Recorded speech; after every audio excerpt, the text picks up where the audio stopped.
But the incentive I have, besides the feel good to it, is that as a rational, moral creature, I feel better in the world knowing that we have less violence and we're able to meet our needs with more understanding and less fighting among ourselves. That's a good incentive, a social incentive. I think that in some senses we have to answer a question raised by Kant, which is, for what reason do we hope? You know, we all believe in this room in justice. We say things like what goes around comes around. But in life it's not true.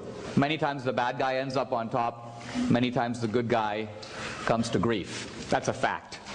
Now, religions in the world, true or false, are based on the idea of cosmic justice. All of them. Consider Hinduism.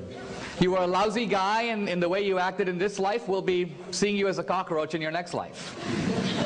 That's cosmic justice. What religion tries to do in its own way is introduce the idea that even though what goes around doesn't always come around, at the end of the day, at the end of the world, when the final curtain comes down, you do have cosmic justice, and we do have a reason to hope. Our belief in justice is not in vain. I want you to read a line, if I may, from Dawkins in his book, The Selfish Gene.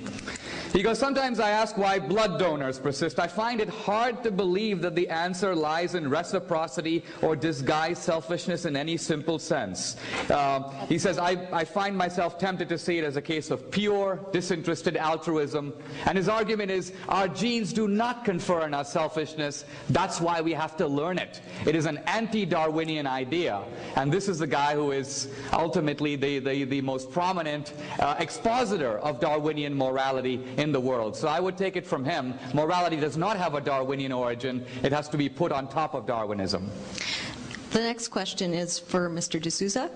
Regarding the body count argument, how can you ascribe the actions of Stalin and other bad atheists to the fact that they are atheists? No one assumes when a Christian commits a crime that it is due to his religion. I do.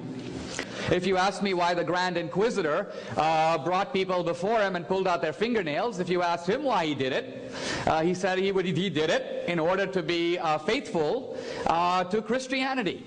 So here's my point. I don't think that ideologies can get out and escape responsibility for the actions perpetrated in their name in the world. There's a biblical principle, by your fruits you shall know them. But my point is that the atheists are very duplicitous on this. They want to hold Christianity responsible for the Inquisition and the Crusades and the religious wars and the Salem witch trials. Fine. But in that case, the good atheist at the University of Minnesota or Berkeley doesn't get to say, oh, but you know, these horrible atheists over there who did these things, not in the name of atheism. Just crack open the collected works of Karl Marx. You'll see the religion is the opiate of the people. The whole idea is that religion is a kind of drug that blinds you to social injustice. It's only when you eradicate religion that you can create the Marxist utopia.